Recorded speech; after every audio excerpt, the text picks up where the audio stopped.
ആര്യൻ നൂറയോട് പറയാണ്, നീയും അവനും ചെയ്ത ഒരേ തെറ്റ് തന്നെയാണ്, രണ്ടുപേരും ന്യായീകരിക്കേണ്ട, രണ്ടുപേരും തെറ്റ് തന്നെയാണ്. അവനും അതെടുത്തുകൊണ്ട് പോയി, നീയും അതെടുത്തുകൊണ്ട് പോയി. അവനാണെങ്കിൽ അവൻ്റെ വായിലോട്ടാണ് ഇട്ടത്, നീ ആണെങ്കിൽ അത് വെറുതെ വേസ്റ്റ് ചെയ്ത്.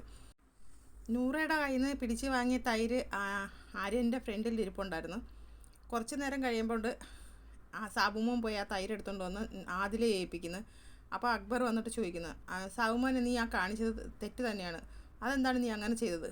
അത് വളരെ മോശമായി പോയെന്ന് പറഞ്ഞു. സാബുമോൻ പറയുന്നത്, എന്ത് മോശം? അവിടെ ഇരുന്നാൽ ഇനി ഞങ്ങൾക്ക് കിട്ടുമെന്ന് എന്താണ് ഉറപ്പ്? എനിക്ക് വരെ വിശ്വാസം ഉണ്ടെന്ന് സാബുമോൻ പറയുന്നു. എല്ലാവർക്കും കൂടെ ഒരുപോലെ അവർ അത് വീതിച്ച് തരും, നിങ്ങൾ തരത്തില്ല, നിങ്ങൾ തരാത്തോണ്ടാണല്ലോ എനിക്കത് എടുക്കേണ്ടി വന്നതെന്ന് സാബുമോൻ പറയുന്നു. നീ അങ്ങനെ പറഞ്ഞ് ന്യായീകരിക്കേണ്ട, നീ അത് ചെയ്തത് മോശമായിപ്പോയി, ഞങ്ങളെല്ലാവർക്കും കൂടെ കൊടുക്കും, അത് ഞങ്ങൾ ഒറ്റയ്ക്ക് കഴിക്കുമോ, ഞങ്ങളെന്താ എടുത്ത് കഴിച്ചാണ്? നിങ്ങൾ ഇനി അവിടെ വയ്ക്കും, അവൻ വീണ്ടും എടുത്ത് രാത്രി കഴിക്കും. അത് എല്ലാവർക്കും ഈക്വലായിട്ട് കിട്ടണം, നിങ്ങളുടെ കയ്യിൽ നിന്ന് ഒന്നും ഈക്വലായിട്ട് കിട്ടുന്നില്ല, അതുകൊണ്ടാണ് അവരാകുമ്പോൾ അതെല്ലാവർക്കും കൊടുക്കും. ആര്യൻ നൂറെടുത്ത് പറയുന്നത്, നീയാണിതൊക്കെ കാരണം, നീ അത് രാവിലെ തൊട്ട് നീ തുടങ്ങിയതാണ്, നീയും അവനും ചെയ്യുന്ന തെറ്റാണ്, എന്നിട്ട് നീ നിന്നെ ന്യായീകരിക്കുന്നു എന്ന് പറയുമ്പോൾ നൂറ പറയുന്നത്, നീ എന്തിനാണ് അവൻ്റെ കണക്കെന്ന് പറയുന്നത്? ഞാൻ എന്താ അവൻ്റെ കണക്കാണ്? അവൻ കട്ട് തിന്നത്, ഞാൻ കട്ട് തിന്നതല്ല, ഞാൻ എല്ലാവരും കാണാൻ എടുത്തത്. അവനത് കട്ട് തിന്നുന്നത് കണ്ടതുകൊണ്ടാണ് ഞാനത് എടുത്തത്, അല്ലെങ്കിൽ ഞാനത് എടുക്കത്തില്ലായിരുന്നു. നീ ഡിപ്ലോമാറ്റിക്കാണ്, നിനക്ക് അവൻ്റെ സൈഡ് പിടിക്കണമെങ്കിൽ നീ അത് പറ, അല്ലാതെ അവനെപ്പോലാണ് ഞാനെന്ന് നീ പറയാതെ.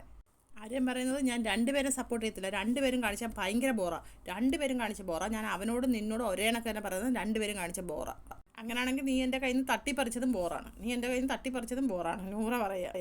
അനുമോട് പറയുന്നു, ഒരുത്തം കുറേ നേരമായിട്ട് കിച്ചണിൽ കിടന്ന് കറങ്ങുന്നു, ഒരു കുന്തം അറിയത്തില്ല ഉണ്ടാക്കാനാണ്, കട്ട് തിന്നാൽ മാത്രം അറിയാം ഇങ്ങനെ ഒരു സാധനം. എൻ്റെ കയ്യിലിരുന്ന സാധനം തട്ടിപ്പറിക്കുന്നത് എന്തിനാടാ? നീ ആ ഫ്രിഡ്ജ് നശിപ്പിച്ച് എല്ലാം നീ നശിപ്പിച്ചെന്ന് ആര്യൻ പറയുന്നു. ഇന്നലെ പാലെടുത്ത് ഒരാളെ ആശുപത്രിയിലും ആക്കി, അപ്പോഴും അവൻ്റെ ഡിപ്ലോമാറ്റിക്ക്. നീ എൻ്റെ അടുത്തോട്ട് കയറണ്ട, നീ എൻ്റെ മേലോട്ട് കയറണ്ട, നൂറേൻ്റെ അടുത്തോട്ട് നീ വരണ്ട, ഞാൻ എൻ്റെ ഷെയറാണ് എടുത്തത്. അനീഷ് ഒന്നും മിണ്ടുന്നില്ല, അങ്ങോട്ടും ഇങ്ങോട്ടും നടക്കുന്നതേ ഉള്ളൂ കേട്ടോ. അപ്പോൾ അടുത്തൊരു ലൈവ് അപ്ഡേറ്റുമായിട്ട് ഞാൻ വീണ്ടും വരാം. എല്ലാവരും എൻ്റെ ചാനലൊന്ന് സബ്സ്ക്രൈബ് ചെയ്യണേ, സപ്പോർട്ട് ചെയ്യണേ.